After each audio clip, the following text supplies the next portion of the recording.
A woman I'd never seen before walked into my office and said, "There you are, babe. You forgot your lunch again." She set a brown paper bag on my desk, kissed my cheek. My coworkers smiled at us like this was completely normal. "Who are you?" I asked. She laughed. "Very funny, Jordan. I'll see you at dinner tonight. Love you." She walked out before I could respond. I sat frozen at my desk. My coworker Dave leaned over the cubicle wall. "Your wife seems really nice. How long have you two been married?" "I'm not married. I've never seen that woman in my life." Dave's face scrunched up. "She's been dropping off your lunch twice a week for over a month. She knows everyone's names. She told me all about your honeymoon in Cabo."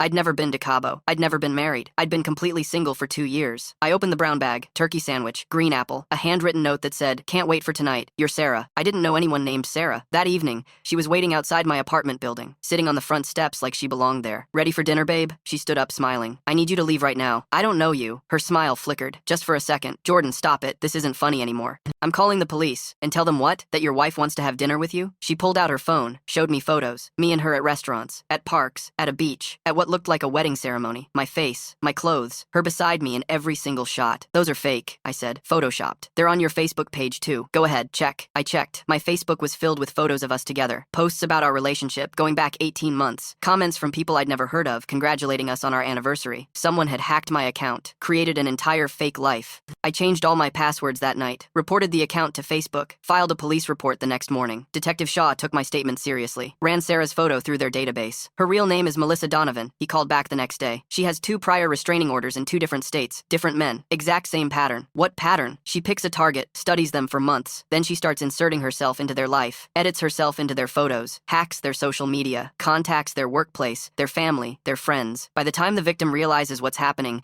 everyone around them already believes the relationship is real." I felt sick. How long was she watching me? Based on her phone records and cloud storage, at least 8 months. She has photographs of you from the gym, the grocery store, your morning commute, your apartment building, thousands of them. They arrested Melissa at her apartment 2 days later, found an entire wall covered with my photos, a journal documenting my daily routine going back to January, detailed notes about my coworkers, my family members, my schedule. She'd memorized everything about my life, built an entire fantasy around a stranger. In interrogation, she kept insisting we were married, that I was confused, that the police were interfering with our happy relationship. The psychiatrist said she genuinely believed it. In her mind, we'd been together for years. Melissa was charged with stalking, identity theft, computer fraud, and criminal harassment. The judge ordered a psychiatric evaluation. 2 prior victims flew in to testify about the exact same pattern, the exact same delusion. She was committed to a psychiatric facility for 3 to 5 years, banned from all social media, permanent restraining order. My company sent a memo explaining that my wife had been a stalker. My family needed copies of the police report to understand what happened. It took me 4 months to untangle my real life from the fake one she'd built. She constructed a marriage, a history, an entire relationship out of nothing but stolen photos and obsession, all because I held a door open for her once at the post office.